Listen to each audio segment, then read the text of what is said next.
Throughout the textbook, many different examples, like case studies, are used to describe real-life teaching situations that reflect educational theories.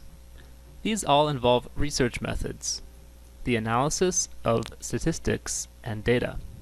Today, we'll be looking at 5 types of these research methods to hopefully get a better understanding of how these results were obtained, and for our own future use in the classroom. The first type is a descriptive study. Descriptive studies are the simplest.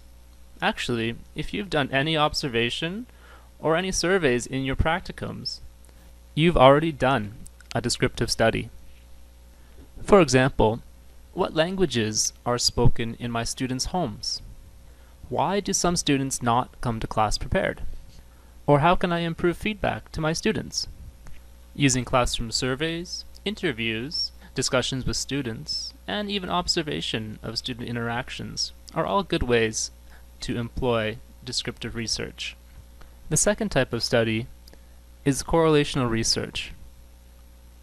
This is used to describe the statistical association between two or more things. Correlations indicate the strength and direction of the relationship between two events or measurements. These will be indicated with numbers ranging from 1 to -1. In a positive correlation, as one variable increases, the other one does too. And in a negative correlation, as one variable increases, the other one decreases. A good example of positive correlation is in study time and test scores. As study time increases, so do test scores. And an example of negative correlation would be as a student spends an increased amount of time on Facebook, their test scores decrease. Now be sure not to confuse correlation with causation. There could be other variables that influence the outcome of any research study. Experimental studies look at what causes changes within a group. Researchers will create a control group and an experimental group. The control group will be observed, but no changes are introduced.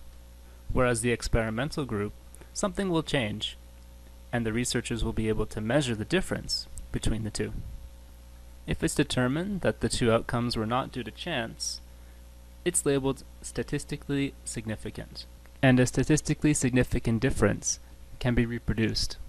To determine how a variable has an influence on a group, researchers will use a single subject experimental study to test their hypothesis. Focusing on individuals, researchers will introduce a change, then revert back to the original condition, introduce the change again, and revert back in order to study the effects of the variable. For example, researchers may want to study the effects of seating placement on academic achievement, moving a student from the front of the classroom to the back and testing the outcome. Finally, we have microgenetic studies. These studies are designed to look at the underlying causes of changes being observed. An example of a cross-sectional microgenetic study is the British documentary series Up. Please watch the next clip for just over a minute. It follows the life of Neil. Once the interview when he's 28 is over, we'll move on to the next slide.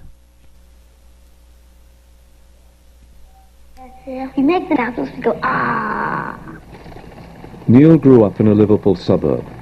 He had dreams of going to Oxford, but didn't get in. Instead he went to Aberdeen University, but dropped out after the first term. At 21, he was working on a building site and living in a squat. I would like to be somebody in a position of importance, and I've always thought this. But I don't think I'm the right sort of person to carry the responsibility for whatever it is. I always thought, well, I'd love to be, possibly even love to be in politics or something like this. By 28, he was homeless, wandering around the west coast of Scotland. If the money runs out, well, then for a few days there's nowhere to go to. And that's all you can do. I simply have to find the warmest shed I can find. How do people regard you here? Well, I'm still known as an eccentric. I'm not claiming that I feel as though I'm in some sort of nirvana, but I'm claiming that if I was living in a bedsit in suburbia, I'd be so miserable, I'd feel like cutting my throat.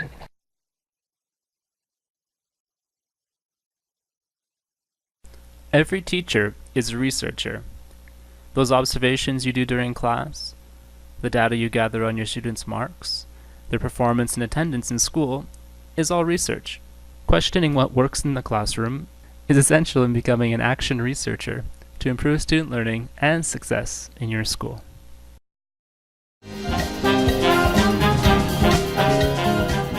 Oh, hi. I didn't see you there. What's that? You want to know why people study teaching? Isn't teaching just common sense? Well, Gordy, let me take you through some examples. How should teachers pick students to read in class? The common sense answer is that students should be randomly selected to encourage acceptable behavior. This also ensures that students are following along. However, the answer based on research is that the random method could end up leaving out students or selecting some students more than others. Rather, the preferred method is to go around in a circle or choose a method which ensures that no students will be skipped or picked on. What should teachers do with students who are wandering around the classroom? Common sense would tell us that when students get up, we should order them back to their seats. But that's not always the best way, Gordy. The more preferred approach is to ignore this behavior and rather praise the students who are sitting down appropriately. In fact, studies show that the more time students are told to sit down, the more they end up standing. Finally, let's look at whether gifted students should be encouraged to skip grades. Well, the common sense answer would be of course not. They may be smarter, but they are also not emotionally or physically ready yet, and they would end up being social misfits. But Gordy, the answer based on research is that students may actually perform just as well or even better than the students who do not skip grades. It really depends on the specific situation. Thanks, mister, that's a big help. I'm glad, Gordy. So you tell me, Gordy, is teaching just common sense? You be the judge.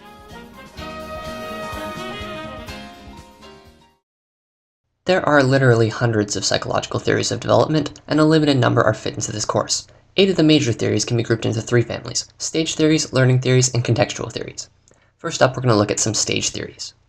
Now, Jean Piaget was a 20th century Swiss developmental psychologist that described 4 stages of cognitive development. The first stage was called sensory motor, before age 2, where the child is egocentric and experiences the world through the 5 senses. By the way, there are way more senses like equilibrioception, but that's a bit off topic. Next up is the pre-operational stage from ages 2 to 7, which involves language development and symbolic one-directional thinking. Following that is the concrete operational stage, up to age 11, where children are capable of logical concrete thinking, which includes the skill of conservation. After age 11, they are in the formal operational stage where they are capable of abstract and scientific thought. According to Piaget, the children must follow these stages in order. Even more famous than Piaget was Sigmund Freud, who came up with 5 stages of psychosexual development by analyzing the dreams and memories of mostly upper-middle-class Austrian women. According to Freud, if you didn't resolve your conflicts at a certain psychosexual stage, you couldn't move past it. He had some interesting theories. You may have heard of the Oedipus complex. And if you haven't, well, look it up yourself. His theories are widely criticized, but some of his ideas and focuses have influenced many different disciplines. If you take Freud's idea of being in conflict during stages, but remove the sex and add the needs of young people in relation to society, you end up at Erikson's psychosocial theory. According to Erikson, at each stage an individual faces a developmental crisis where they choose between a positive and an unhealthy alternative, which will forever influence the self-image of that person. Now we move on to the next family of theories, learning and motivation. If you know your ABCs, then you know behaviorism, a theory that tries to explain how we learn behaviors. The ABCs, by the way, are antecedents, behaviors, and consequences. This theory of learning boils down to how people learn behaviors based on positive or negative consequences.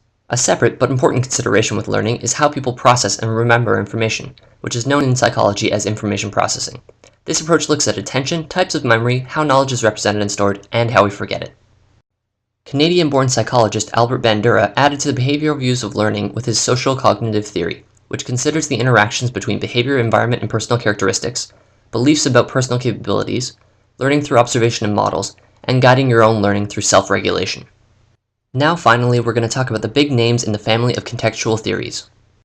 Lev Vygotsky was a Soviet psychologist whose work was banned until about 30 years ago, but his sociocultural theory has been very important in developmental psychology.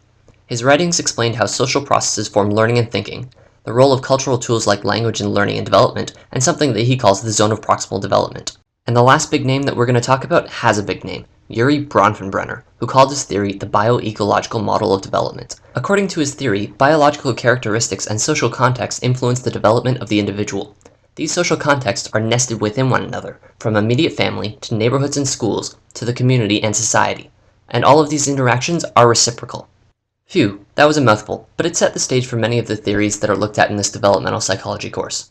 Enjoy!